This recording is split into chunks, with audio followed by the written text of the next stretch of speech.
Human After All conference. This panel is called Finance and the Real Economy. Not all innovation in finance is valuable, not all trading plays a useful role, and a bigger financial system is not necessarily a better one. This morning's plenary explores whether financial innovation can be harnessed to the benefit of the rest of society rather than to sow the harmful instability we've seen in recent years. Our panelists for this discussion are Ed Clark, President and Chief Executive Officer of the TD Bank; Alex Lyon-Hufud, President Emeritus at the University of California, Los Angeles and Professor at the University of Trento, Italy; Joseph Stiglitz, recipient of the 2001 Nobel Prize in Economics and member of the INET Advisory Board, Professor at Columbia University's Graduate School of Business; and Lord Adair Turner, INET Senior Fellow and former Chair of the UK Financial Services Authority. Our moderator for this session is the Right Honourable Paul Martin. Mr. Martin was Prime Minister of Canada from 2003 to 2006, Minister of Finance from 1993 to 2002. During his tenure as Minister of Finance, he erased Canada's deficit, which was the worst of the G7. He strengthened the regulations governing Canada's financial institutions, with the result that Canada is now viewed as an international model for sound financial regulation. Mr. Martin was named the inaugural chair of the Finance Ministers G20 in 1999 and as Prime Minister he advocated its elevation to the leaders level, which subsequently occurred in 2008. Please join me in welcoming the Right Honourable Paul Martin and our panel.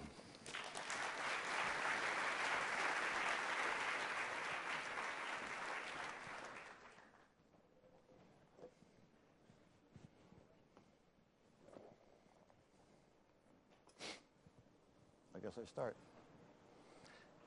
Well, good morning. No matter how you interpret it, the title for this panel, Finance and the Real Economy, could not be more timely. Nor could we have four panelists who are more knowledgeable. Therefore, in order to get the maximum out of the short time that is available to us, let me simply set the logistics. Each panelist will open with a 10-minute comment. At the end of 40 minutes, I'm going to ask them a few questions arising out of things that they have said, and then I'll open it up for an exchange between them if one hasn't already occurred, which I hope will happen. And then, as soon as possible thereafter, after they've had the chance for a bun fight, I'll turn the questions over to you. Finally, to show how important it is that we all be as concise as possible, I'm speaking to the panelists, I'm also speaking to those of you who from the floor who will be asking questions. I'm going to deprive you of the brilliant preparation and introduction that I had prepared, which I know is going to break all of your hearts, and I'm going to confine myself to two brief comments. All of us, first of all, have a role to play in the global economy.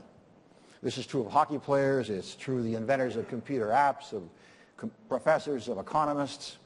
It is also true of the banking sector, whose role is to be a trusted, and I underline the word trusted, a trusted enabler of stability and of growth in the economy.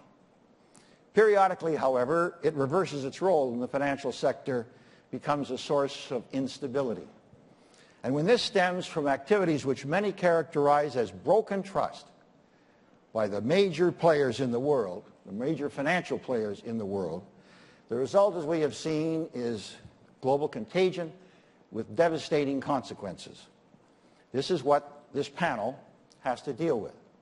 Or to put the question in another context, the financial industry's direct contribution to GDP in the United States is about 6%, or half that of manufacturing. It's about closer to 7% in Canada.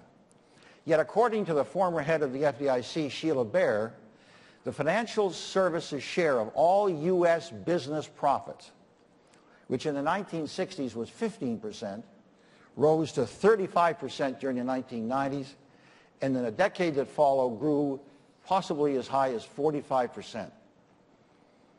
Now, if you agree that profits should primarily be the reward for creating value, the question becomes, did an industry which contributed about 6% to the GDP really deliver 45% of all the value created by American business in the early part of this new century.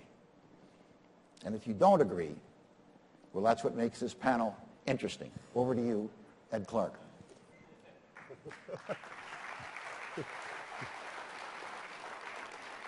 Thank you, Paul. I'm not sure you've tilted this introduction in my direction here. So just delighted to be here and particularly honored to be with the panel here, really an incredibly distinguished panel.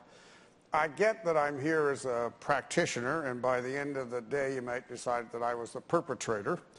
But I thought what I would do is go over, and I want to be clear in the sense at the start that in the fundamentals I agree with many of the points that the panelists I think will make.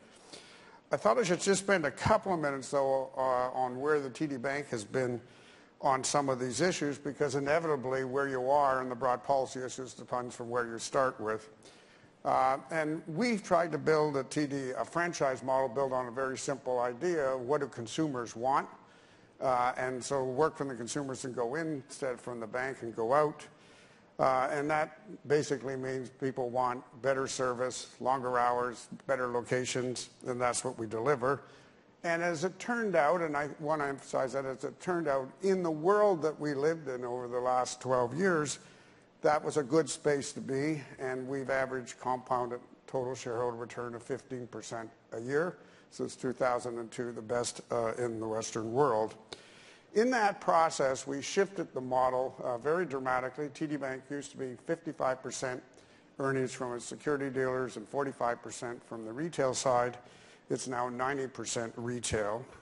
And we made some decisive risk decisions. We were a top 10 player in the structured credit derivative business, and we exited that business at its peak in 2005 and 2006 because we didn't like the risk characteristics of it, and took enormous hits in terms of our earnings to exit, and a lot of criticisms from our investors for doing so. We were the only bank in Canada to refuse to sell structured asset-backed commercial paper to our clients and customers because we did not like the risk characteristics for them, even though we were not going to bear any cost of that. And when we went in the United States, we are now a top 10 bank in the United States. We refused to do some prime lending, and again, we're heavily criticized by our investors for doing that. In building the bank, we built a security dealers, which would be called a Volcker dealer in today's language, but did it long before this was, in a sense, in vogue, and took out proprietary trading, took out tail risk, and said we should be, in fact, adding value. One of the things that we did was we capitalized the bank at about 2 to 3 times what regulatory capital was required at the time, and stress tested the security dealer to make sure that, in fact, it could not suffer loss in the financial crisis, and it did not. As I mentioned, we did go in the United States. We actually have more branches in the United States than we do in Canada. And when the financial crisis came, I wrote an article that then ultimately was co-signed by all the bank CEOs in Canada, saying in the Financial Times, bring on reform, force us to carry more capital, force us to carry more liquidity, because we believe that in that sense, regulation can be the friend of the well-run bank because it actually takes out your rogue players. I don't have any slides today, so I thought I would just quickly summarize the 5 points that I would like to make and then give a bit of detail on each of them. So I agree with the core issue that we have worrying trends in non-productive leverage in society and growing inequality. I think there are technology issues, globalization issues, world savings and balance issues that are a complex set of interchange, things that are causing these things. I think they're troubling. What's not clear to me is how you move and solve those issues. I think there are not simple magic bullets for any of them. I agree that there's been non-productive innovation in the financial sector, but I would like to point out that I think there's been very productive innovation in the traditional old-fashioned banking sector. I think the banks made a terrible, terrible error. They should have felt terrible after the financial crisis occurred. They should have apologized for the casino greed cultures that they built. But I think it's also important to recognize that they don't own all the problems. And I'll get into this, you have to look at public policies and the leaders of those public policies of what they were advocating at the time. I also think it's wrong to extrapolate from the misdeeds of the security dealers to attack old-fashioned banking for excessive consumer debt, which we will talk about, I'm sure. I do recognize that all the panels recognize this, but I think it's important. There is a macroeconomic context here. If you make a good cheap, people will use a lot of it. We have made debt very cheap in society. We should not be surprised that they use a lot of it. And finally, well, politicians and policy makers must take responsibility for the environments in which they create, in which business then operate. Clearly, everyone in society struggle with how do you create business and national cultures where business leaders, who in some sense by definition often have better access to what is actually going on in the economy, can play a more positive role in helping to avoid bad public policy. So let me just quickly go through and talk a bit about each of these points. So as I said, I agree, we're putting on non-productive debt right now. And did the transformation of the dealers that start to occur in the 90s create excess risk? I agree with that. And clearly was much of that innovation not, in fact, value-added to society. But if you look at the basic banking business, it's unbelievable the kind of innovation that's gone on that has made the consumer better off. If I go back to my own company, Canada Trust, 1976, moved to 8 to 8, 6 days straight in a world of 10 to 3 banking. Today we're open 7 days a week. We have call centers open 24/7 in 4 different languages in Canada. The mobility revolution is changing banking dramatically. It's changing banking around the world. It's reducing transaction costs to the consumers. We now have intelligent ATMs. People can deposit their checks remotely through mobile devices. If you look at the investment market today, we can invest for less than $9 a trade. We have ETFs, or low-cost forms that invest.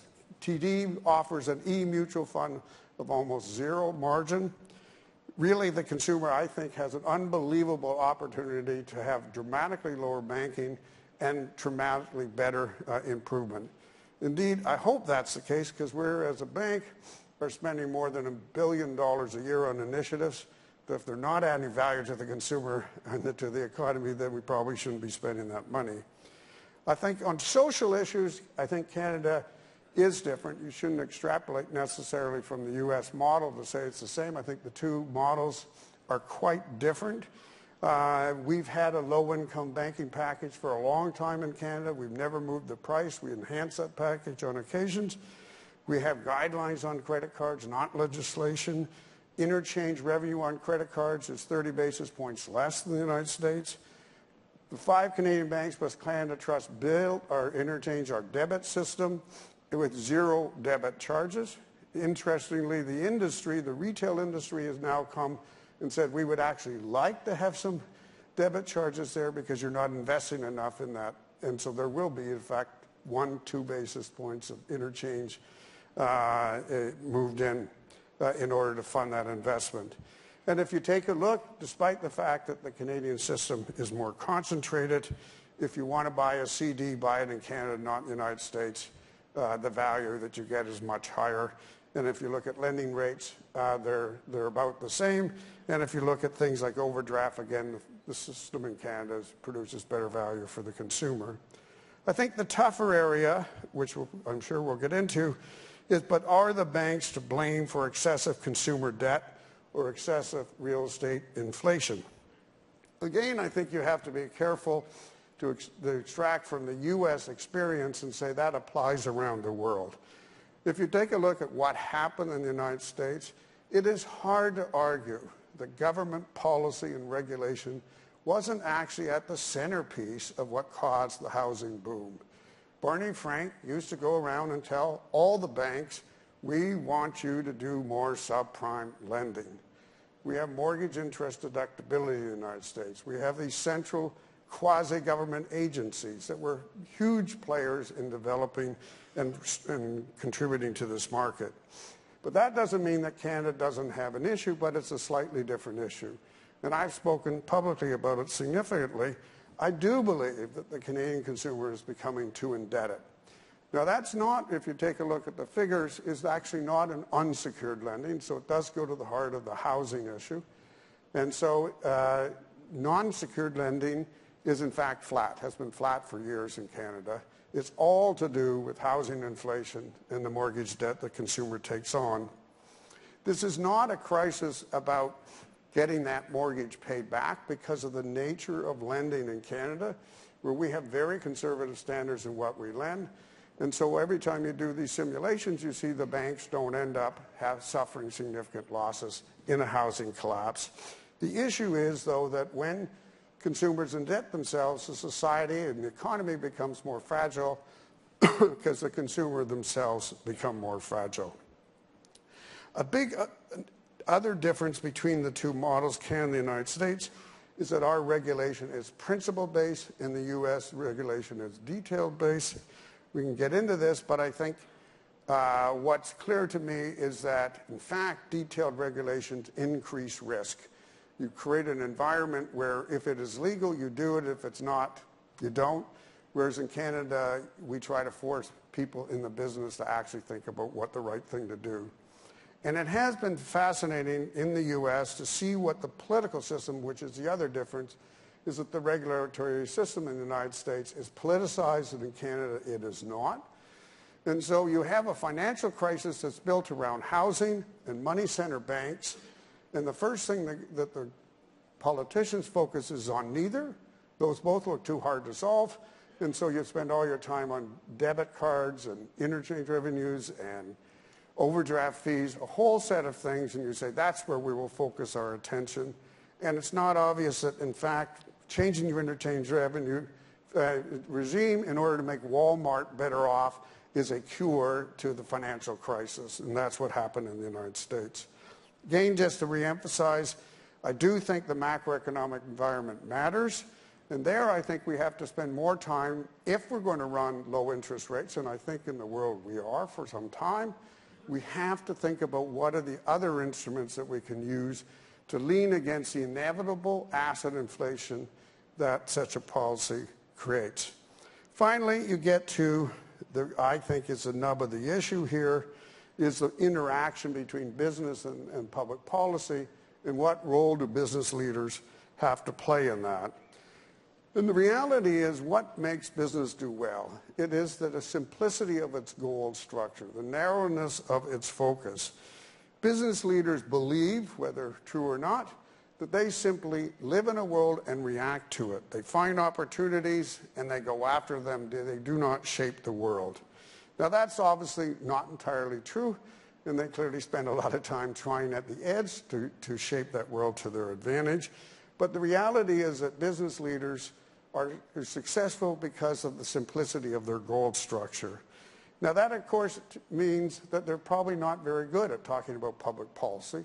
And when you hear business leaders talk about public policies, they generally describe public policies that are not what you might call good public policies and good business policies for self-interested, widely defined and long-term defined. They describe public policy in the interest of what is in their short-term immediate interest. That is the nature of the beast you're dealing with when you're dealing with business people. And so how do you actually create a moral code that business leaders, who do understand a lot of what's going on, how do you actually extract that knowledge and have them interject in debates to talk about wider issues and to advocate policies that may not be in their short-term interest, but in fact are in their society's interest? I've spoken out a lot about inequality, about rising indebtedness, and I have to say that for some of my shareholders, this is inappropriate behavior because it is not in the interest of the shareholders in the immediate term to do these things. And so in many of the issues of the day, excessive CEO compensation, no restraint on business activities, I think reflect that in the world, there has been a change in the moral code of what business leaders do. And with globalization, most business leaders believe that if in fact they intervene in these things, they are not representing their shareholders, and that we're in a world of winner takes all, and those that don't play by the roughest rules won't be there to play at all. How do you, in that atmosphere, shift it so that business leaders play a more responsible role? Because clearly, I think they could have helped and lent against some of the excesses that have occurred, and they're still occurring today. Thank you very much.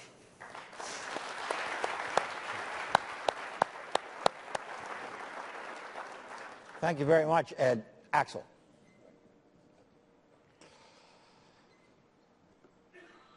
Well, the responsibility of bankers and of politicians for the crash and so on has been noted over and over again. I think I'd like to begin by noting that the economic profession is not altogether innocent. We economists have a lot to answer for. In particular, we invented inflation targeting. We argue that keying on the CPI and letting the money supply being perfectly elastic supply or bank reserves was the thing to do. And this is the policy that created the housing bubble and the policy that created the enormous bank profits that were just mentioned. Secondly, deregulation. The regulatory system that was created as a response to the Great Depression of the 30s made the U.S. financial system into what I called, on other occasion, a ship with numerous watertight compartments that would not sink. Deregulation did away with all of that and made it into just a big bucket that sunk as soon as the hull was punctured in one place, with consequences that we now know. Well, of course, that was the old economics, and we are doing new economics here, so we need not feel too responsible. I want to bring up some of the distributive consequences of policy that I think have not received the attention that they should. I have hardly heard them mentioned in this conference. When we build up or we allow an unstable web of contracts to be built up in the economy, eventually some trivial event will start that unstable web collapsing into itself, with defaults triggering more defaults. If you do nothing, you end up in the Great Depression. So it's of the utmost importance to try to halt that process before it's run its full course. Now, to do that, in principle, you have to decide on what contracts should be carried out to the letters and which ones should not. That is, you will have to decide who must pay, who will get away without paying, who will get paid and who will not get paid, and so on, which is, of course, politically absolutely impossible to do. So what do? You try to stop the process and to reverse it by flooding the economy with liquidity provided nowadays at 0.2% of 0.2%.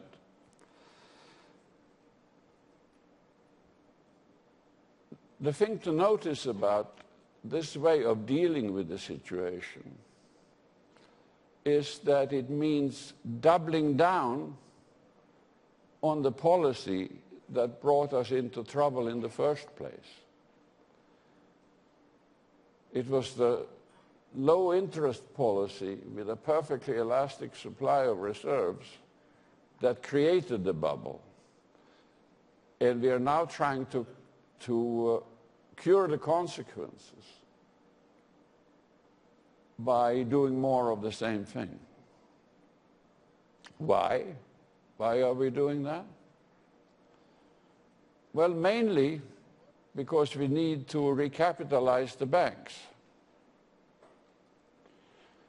It becomes the unique privilege of banks to borrow at the Fed at 0.2%, so that they can cross the street and go and buy treasuries at, let's say, 3%, to build back their balance sheets.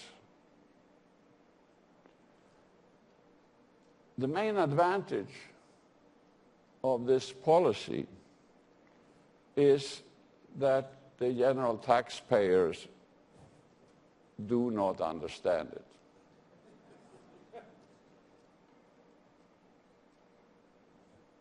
This policy doesn't just accord a privilege to the banks as institutions. It, of course, also accords a privilege to the bankers. And that privilege is to take home big bonuses based on the profits created by this particular, and if I may say so, peculiar monetary policy. Now that redistributes income from savers that earn nothing now on their savings, but who will be taxed so that the government can pay interest on the debt that is created in the process and that is held by the banks. And this raises a question that I want to end on. What happened to the vision of free enterprise, of the free enterprise economy, where everyone was paid his marginal product?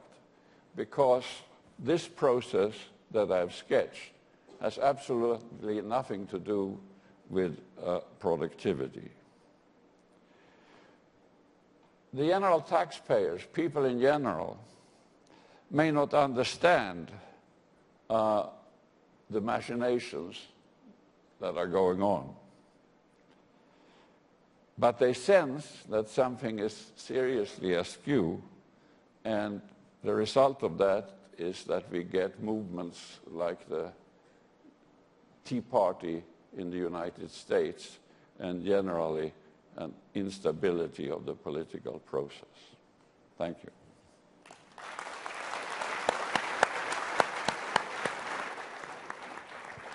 Thank you, Axel. Joe.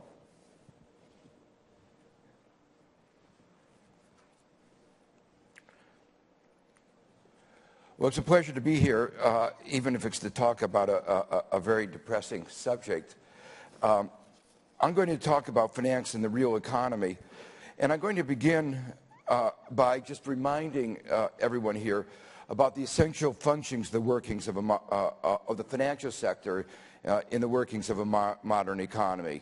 And that includes the allocation of capital, providing credit, managing risk, running the payment mechanisms. Globally, it entails recycling the surpluses from, the surplus countries to where in the world there's a need for additional funds. It's absolutely critical for the success of the economy that these functions be performed well and efficiently. And that goes to 2 points that have been emphasized in the meetings of INEC since the very beginning. The fact that the financial sector is not an end in itself, but a means to an end. You don't directly enjoy financial services. It's not the food you eat. It's not the clothes. It's not the culture. It's a means to the overall economy achieving other objectives. And in that sense, the financial sector is supposed to be the servant of the rest of the economy, but in fact, it seems to become the master.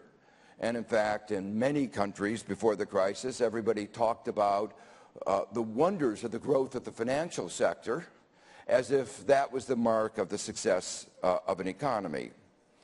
Well, in the aftermath of the crisis, we all recognize the failures. They failed in absolutely every dimension. They misallocated credit, capital. They didn't provide adequate credit for new job creation, new ventures.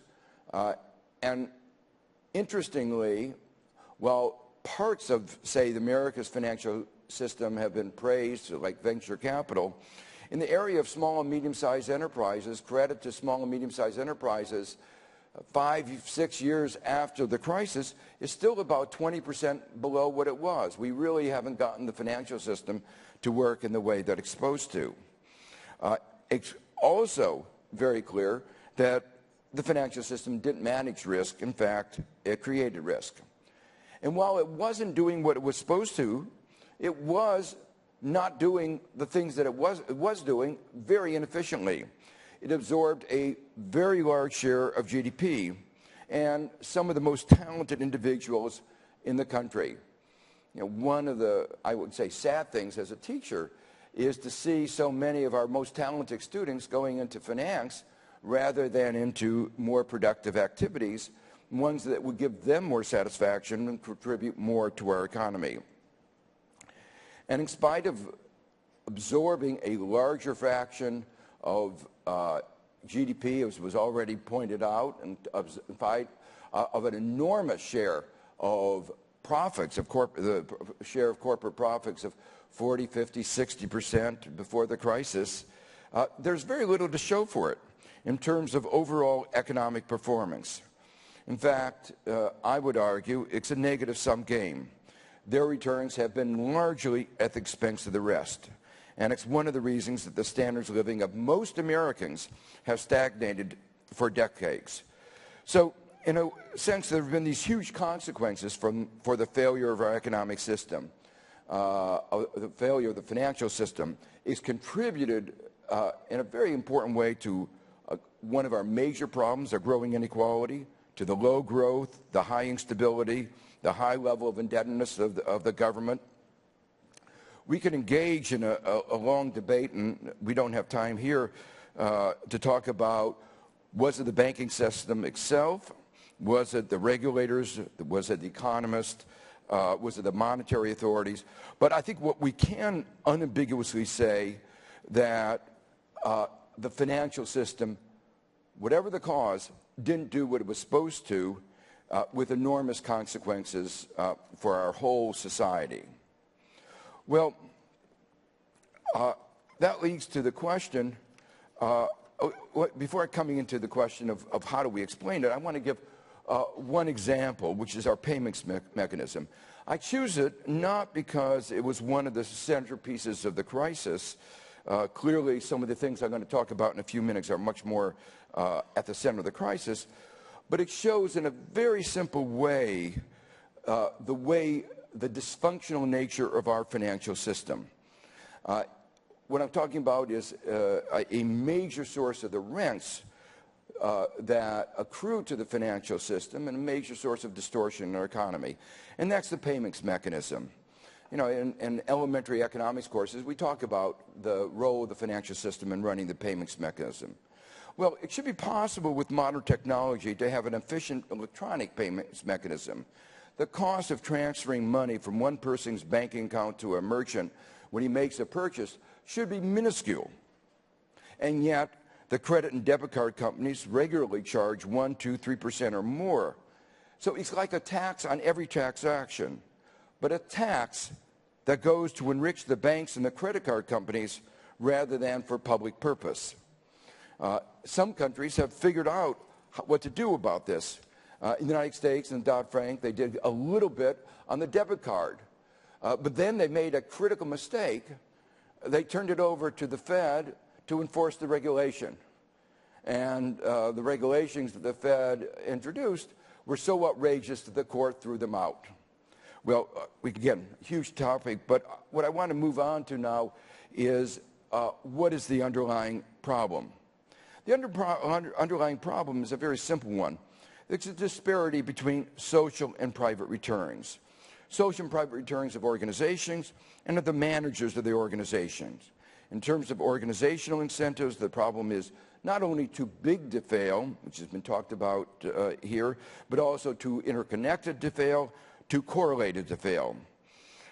And the fact that much of the profits are achieved as a result of predatory lending, abusive credit card practices, market manipulation, exercise of market power, as in the case of the payment mechanisms.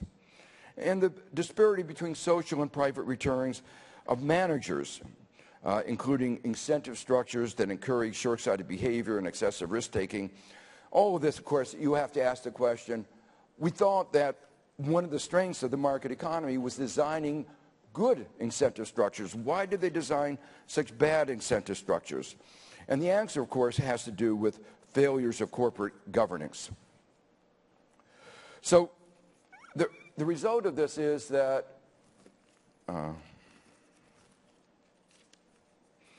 we have a financial sector that has been doing what it hasn't been doing what it should, and has been engaged in doing what it shouldn't.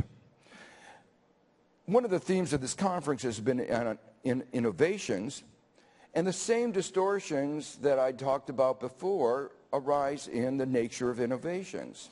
If you have a disparity between social and private returns, you will have disparities, inefficiencies in the design of innovations.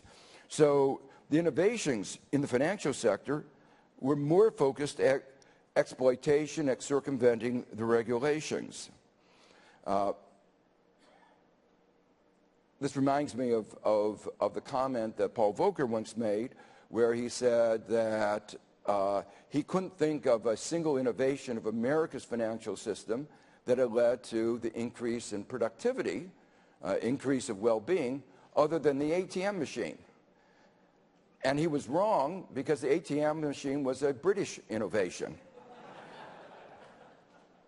So, yes, there are important innovations of longer hours and being more focused on consumers that were talked about, but those aren't high-tech innovations. Those were just being responsive to the needs of customers, which you expect every organization to be function. Those aren't the sophisticated products that enticed some of our most talented individuals to come up with, like high-frequency trading, and I'll say a word about that in a minute. So when I look at what's going on, I'm not surprised that the system hasn't worked as well, partly because, as I say, there's been a distortion between private and social returns.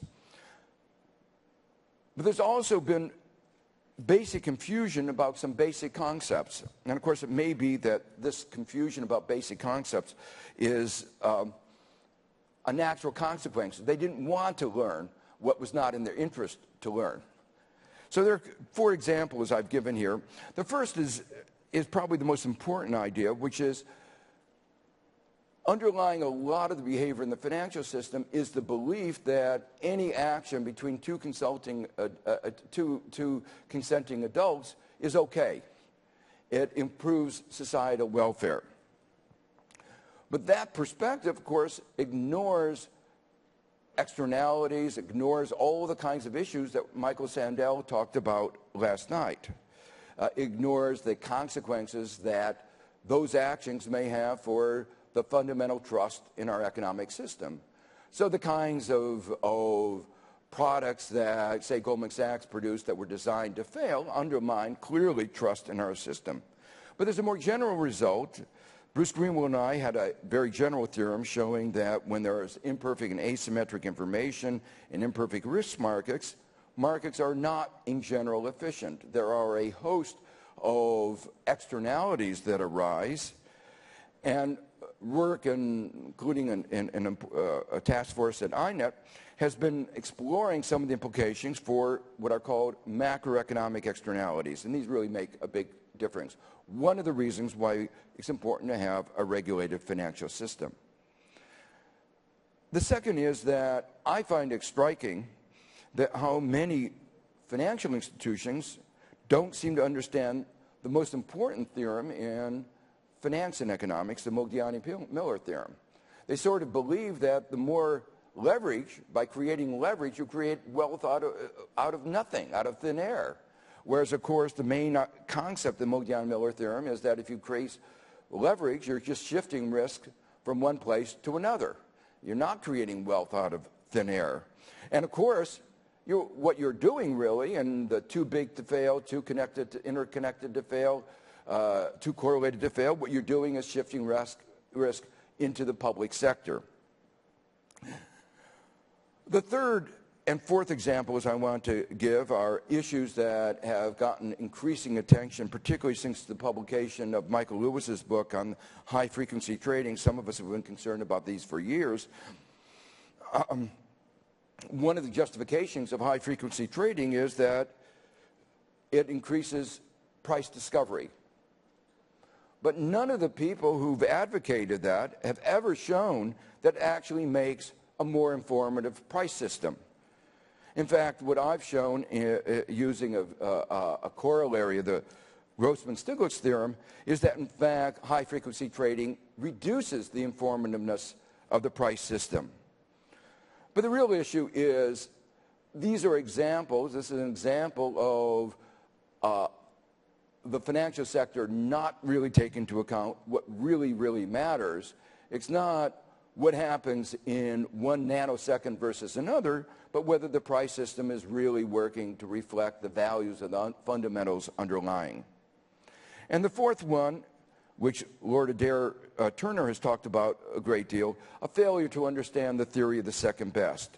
The notion that completing the market, there's been a big agenda of completing the markets, but we know from the theory of second best that unless you go all the way to having a full set of Arrow-DeBruce securities, you aren't sure that you are going to improve welfare.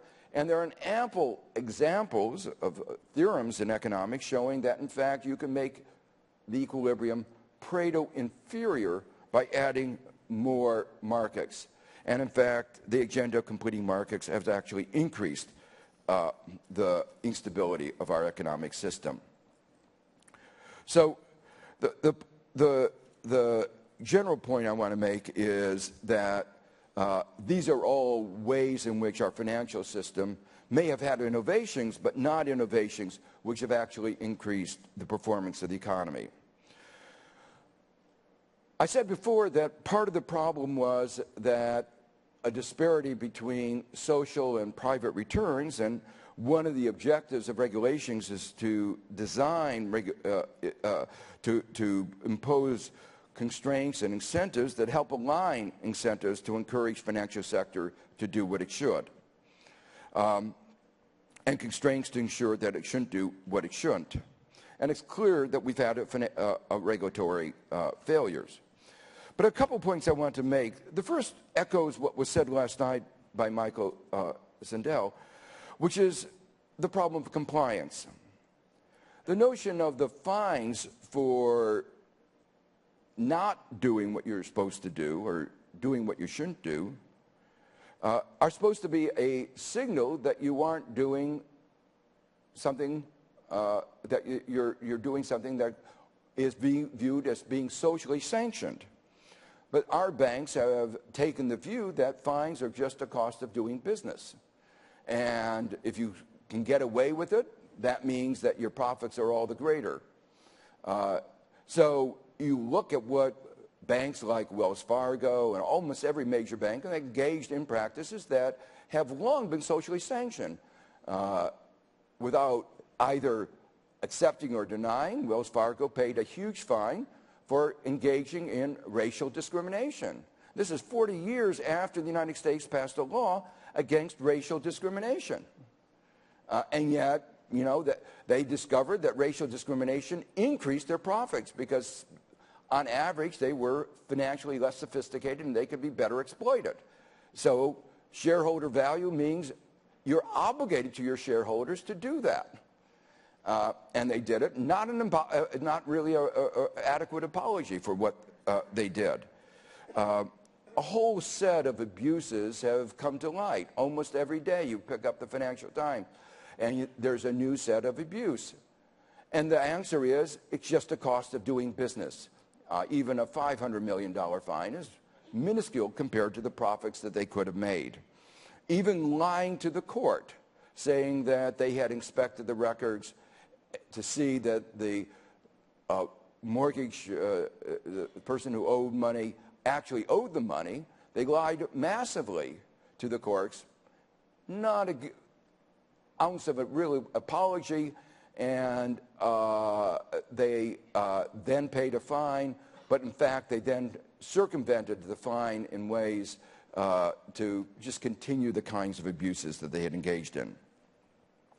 Well, we have to really think about how do we get better compliance. When we think about getting a financial sector that actually serves the real sector, I think we may have to also think about a larger role for government. For a long time, there's a presumption the government can't do many things. There are government failures, but as we saw in the financial crisis, there are market failures. No government, or almost no government, has lost misallocated resources and lost money on the scale of the U.S. financial markets. There are many successes, and I can go through many successes in public sector enterprises. What is clear is that the private sector has strong incentives to do what George Akerlof has called fishing for fools, making profits by figuring out who is the easiest to exploit.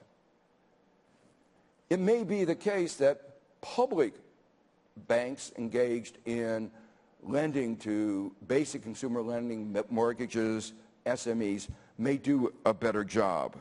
They certainly have different objectives.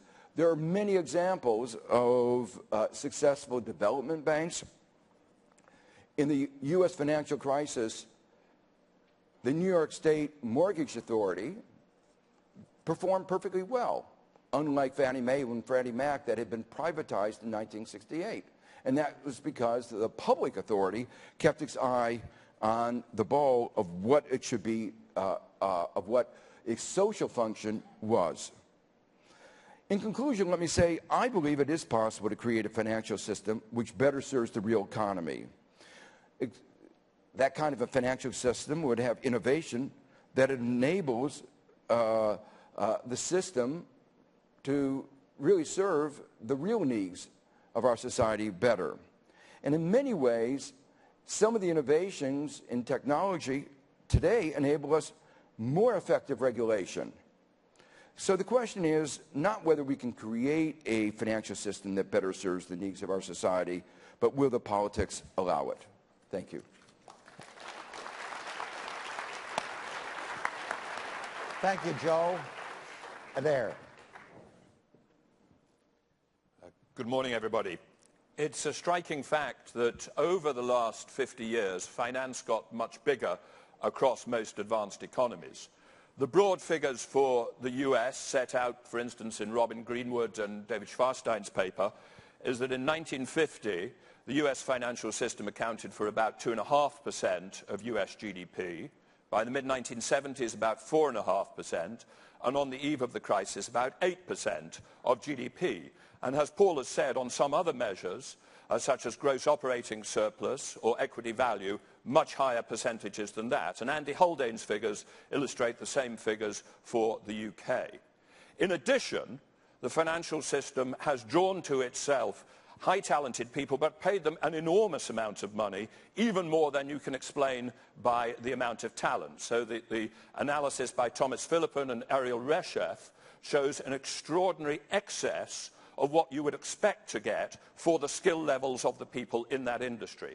An excess which has varied over time. It was about 70% above other sectors of the economy in the 1920s. It then fell to about 0% in the 1950s and 60s, but by the eve of the crisis, it was back at 70%.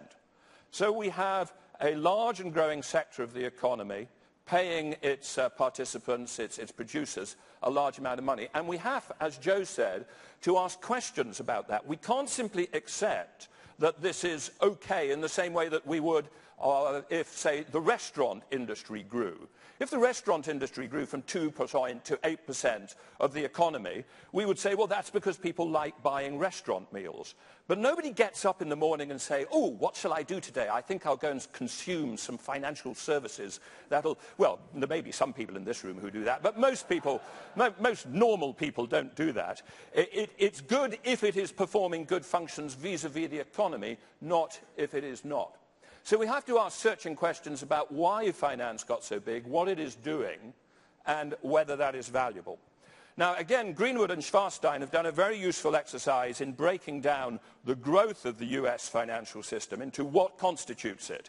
And it's useful to divide what has occurred into two elements. One, a change in what the financial system does vis-a-vis the rest of the economy, i.e. actual services to the rest of the economy, and what it does in itself. If we focus on what it does vis-a-vis the rest of the economy, you find some things which have grown, but no more than you might expect, like insurance. Insurance services have grown because we've got more things to insure. But actually, the growth of finance vis-a-vis the rest of the economy is dominated by two things. One is credit. The financial system makes money out of the net interest margin on credit and the fees related to credit origination because we borrow more money. In the US in 1950, private credit to GDP was 50%. It rises relentlessly to 170% by the ease of the crisis.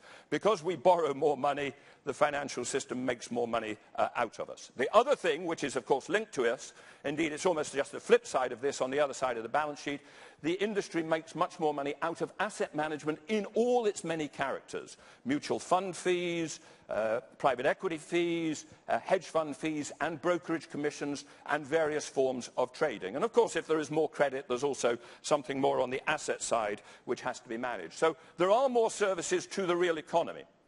But the other striking feature of the growth of the size of the financial system is that it's doing an enormous amount of things, apparently, with itself.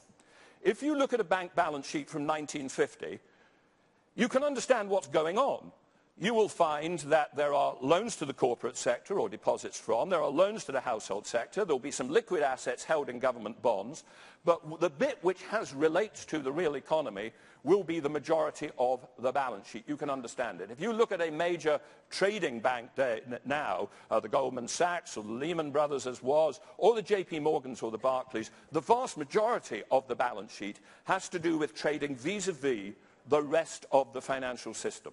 It has to do with prime brokerage relationships. It has to do with enormous amounts of interbank placements. And one of the striking features of what's occurred is this amazing increase in intra-financial intensity. In trading volumes have increased dramatically relative to the real economic activities to which they create. And we've created an entire infrastructure of contracts such as derivatives and structured credit, which didn't exist before. Now, the pre-crisis orthodoxy was that both these developments, the rising intensity vis-a-vis the real economy and the rising intensity within the system, were good. The rising intensity vis-a-vis the real economy was good because credit to GDP was a positive thing. There's a lot of finance theory that suggests that and argues that, for instance, India or Bolivia don't have enough credit to GDP. There was a broad proposition in favor of financial deepening. As for the increase in intra-financial intensity, that was justified essentially, and Joe has suggested already, as a sort of hand-me-down from the nirvana of bliss of the Arrow-Debreu general equilibrium analysis. If only we all just create as many contracts as possible, complete all markets, and trade continually between all the different agents, we will arrive at the Pareto efficient, a maximum possibility of human welfare. And that belief was embedded in a set of language, and I think this is an important point for us generally in INET, a set of language which rhetorically constrains the debate. Language such as market completion. Well, you wouldn't want to be against market completion. Things must be better if they're more complete, not less complete. Liquidity. Liquidity is always better. Price discovery. How could you possibly be against discovering things? Or credit, which Mr. and Mrs. Ordinary Joe want to build their business. The crisis showed that that wasn't true, that we cannot have confidence that this system was generating, as was asserted, both greater efficiency and greater stability. I think there are two major issues we have to ask about the financial system. One is simply about efficiency and value for money. And we can focus that question on all this amazing intra-financial system activity, this trading activity, this contracts, these more complicated, as Axel said, web of relationships within the financial system. The axiomatic assumption of neoclassical economics and the pre-crisis orthodoxy is that it must be adding value because it is completing markets. But Joe Stiglitz's work, above all, has helped us understand that that ain't necessarily true. That more trading under some circumstances can be excessive, because trading in financial instruments is not trading between two people who have different consumer preferences or production possibilities. It's trading between different people with different points of view over the state of an uncertain future. And that is different. More trading can be harmful. And it's also not true that more market completion, and Joe has said it already, is necessarily good. You create a CDS which is capable of hedging a risk, but the very fact of creating a CDS which is capable of hedging a risk enables other people to bet in a way that can destabilize the economy. And so there is a possibility that we can generate within the financial system, and essentially, as was discussed last night between Kirstier and Michael Sandel, a casino activity. Of course, it raises the question as, but why does that casino activity, why does it survive? If this is a zero-sum trading game between people, why don't the systematic losers leave the game? And why does it matter to the rest of us if these guys care to go off into a casino and bet against one another? Well, it matters because that casino is to a degree kept going by a set of rents which arise in the retail end of the system and in the relationship between the retail and the wholesale, the scale of the asset management fees and the imperfections of the ability of the ordinary consumer to buy in an efficient fashion. So I think there is a reasonable argument that we're not getting value for money, that we are getting a proliferation of activity which is performing the fundamental function of intermediation more expensively than it needs to do. But it's not the biggest issue. Suppose that 8% of GDP didn't need to be 8%. Suppose we could have done this function for 6% of GDP. Well, we're on average sort of 2% worse off. But we're 10% worse off in all rich developed economies compared with the trend because of the crisis of 2008. And what that tells us is that the much bigger issue is the instability issue. The value for money issue, the wasted activity, the activity which isn't required is an important issue, but it is not as important as the instability issue. And I think it's clear that greater financial intensity made the system more unstable, but in a way which really poses very difficult issues at the interface between finance theory and macroeconomics. Because when I think we get to the drivers of instability, the most important drivers are not actually the intra-financial system intensity. I think they're important. I think intra-financial system intensity created what I call the credit cycle on steroids, a hard wiring of instability in the way that people like Marcus Brunemeyer and Hyun Shin have described, a way whereby we use things like value at risk and mark-to-market and secured financing in a way which made the system unstable. But while that inner guts of the system, the web of contracts, is important, the even more important driver of financial instability is simply rising leverage of a particular form, and a particular form on which finance theory and macroeconomics has been entirely silent, or mainly silent, or to the extent that not silent, it has been wrong. If you pick up most undergraduate textbooks, and we were talking earlier this morning about the role of what we have to do in teaching undergraduates and graduate economics, and you see how they describe the role of the banking system, they make two mistakes. First of all, they describe a system which takes money from savers and lends it to borrowers, failing to realize that the banking system creates credit, money, and purchasing power ab initio, de novo, and with an important role, therefore, within the economy. But also, again and again, it says, well, what banks do is they take deposits from households and they lend money to businesses, making, as Joe referred to earlier, the capital allocation process between alternative capital investments. As a description of what modern advanced economy banking systems does, this is completely mythological. This is very well described in a forthcoming paper from Alan Taylor and Maurice Schullerich, reflecting some INET-sponsored research. Basically, in advanced economies, 85% of our bank credit is not to do with funding capital investment. It is funding two things. It is funding either consumption, that may be valuable, but we need to understand why that is, why funding a consumer credit would be valuable and to what extent, and the vast majority of it funds real estate. Sometimes either residential or commercial. Sometimes that is funding new real estate investment, which is a form of investment in the economy, but most of it is funding the purchase of already existing real estate. And it is fundamentally funding in a credit form a competition between ourselves for the ownership of locationally specific urban land. And that, I think, is absolutely fundamental to the instability cycle, because it is that competition for the ownership of existing real estate and of locationally specific land which is in relatively fixed supply that creates instability. Because if you put together the fact that the banking system that can create infinite quantities of credit and money and purchasing power, and that urban land which is locationally desirable is in fixed supply, whenever in economics you put together something which is infinite and something which is fixed, you get an inherently undeterminate price. We have at the core of our financial system something which is bound to create inequality, bound to create credit and asset price cycles and booms, bound then to create crisis and debt overhang and the balance sheet recessions about which Richard Koo has talked so importantly. That really poses a fundamental challenge, because it means that we have a free market system which, left to itself, will create a problem not just of a deadweight cost of too much activity in intra-financial activity that we don't need, but will also create too much of the wrong sort of debt. But with the irony that each one of that debt, seen as its own, looks perfectly socially useful. How could you deny that somebody borrowing for a mortgage is socially useful, but the collective impact of it is something which is incredibly difficult for us to manage and a fundamental problem at the interface between finance and macroeconomics? Thank you.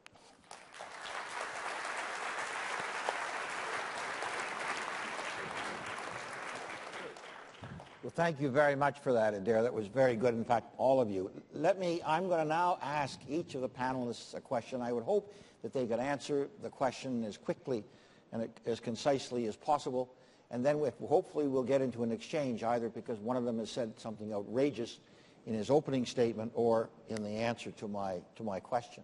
So the first question I'll put, and I'll put the questions in the order in which they spoke. I'll put it to Ed. Ed, the banking system has gotten a bit of a rough ride up here in the last little while. I predicted it. Yeah, I don't understand why. But the fact is that didn't help. No. William Dudley, who probably is as close to Wall Street as any public servant could be, said that there's evidence of a deep-seated cultural and an ethical failure in many large financial institutions. The fact of the matter is that Canada's banks did not suffer the way that the US, the UK, and the European banks did. We in Canada talk about the cultural difference in our banks. Can you elaborate on that? Sure. So let me make 2 points, and then if I can, Chair will allow me here, I'll also do a little reply to the three speakers. So I think you have to start with a view, which I do, is that cultures can outrun business models. And so if you look at it at the company level, business models create the culture necessary for their success. And so I think as you moved in the 90s, the securities industry moved from being franchise play that said our basic job here is to make our customers and clients better off, to the casino play where your clients became counterparties. You develop the culture. I think there was also, there's a complex topic, but clearly we've moved moral norms of what are acceptable compensation to different levels than we'd ever had before. And so you combine those two, you create a culture that I think is at the heart of, and they matter, cultures matter. And the flip side, if you have the right business model, then culture is enormously important. important because what we say, we would have 85,000 FTEs, but that means close to 100,000 people working for us. A culture defines what people do when no one's looking. And it's very important that our people do the right thing when no one's looking. And so I think they are enormously possible. Yes, there are cultural differences between Canada and the United States, but I think part of those are formed out on how far Canadian businesses or banks transformed themselves the way other banks did. And that was less developed in Canada. And as I said, we were in one sense the most developed, and we purposely chose to get out of it, and that clearly defined our culture. I also think, in general, you in a small country, you have a sense that you can't outrun your country. Now, you could say the people running the Icelandic banks didn't seem to have that, and they know we could actually destroy our country. But I'd say in general, in smaller countries, you do have a sense of community, and in very large countries, that's hard to produce. And there's clearly a difference. I mean, the interesting thing is 90% of the times Canadians moan that their banks are too conservative, and they were happy when they were too conservative there. But there is a general feeling in Canada that we'd like a more entrepreneurial society, and we don't reward entrepreneurship enough, but it does have its advantage that we're more culturally. If I can just, take the list of where we're going, where I agree and don't agree, is I do think we're creating non-productive leverage. So I think this basic notion that we're doing a lot of lending that's only really creating asset inflation is a core issue. It's not obvious to me, though, in a macroeconomic environment where everyone is saying, Mr. Draghi isn't saying, well, I should actually raise interest rates to slow down this asset accumulation. It is interesting to see that different countries have different impact. So the inflationary impact in Germany of running these policies hasn't been as large as it was in Spain when you ran these policies. And Spain differed very different from Portugal. So I keep going back to, if we're going to run and make debt free, which is what we have done, we're going to have to come up with better policies to lean to it and to assume that the bank system, if I have a mortgage sales force out there and the team leader says, every time you are about to originate another mortgage, I want a team huddle where their household debt is too large in Canada. It isn't going to happen, and so I do think governments have to step up and say, here's the kind of policies. If we want to shrink the banking system, shrink the banking system. I guess the other way is that people move to say, okay, the banks are inefficient. I don't see any factual data of that. I don't see that the real cost of banking has gone up, quality adjusted. I think if you took the banking system today and went back 30 years ago and say, what does the consumer get today for a basic banking account, there's been tremendous productivity increases. If you look at investing, what we used to pay for investing, as I say, you could basically buy yourself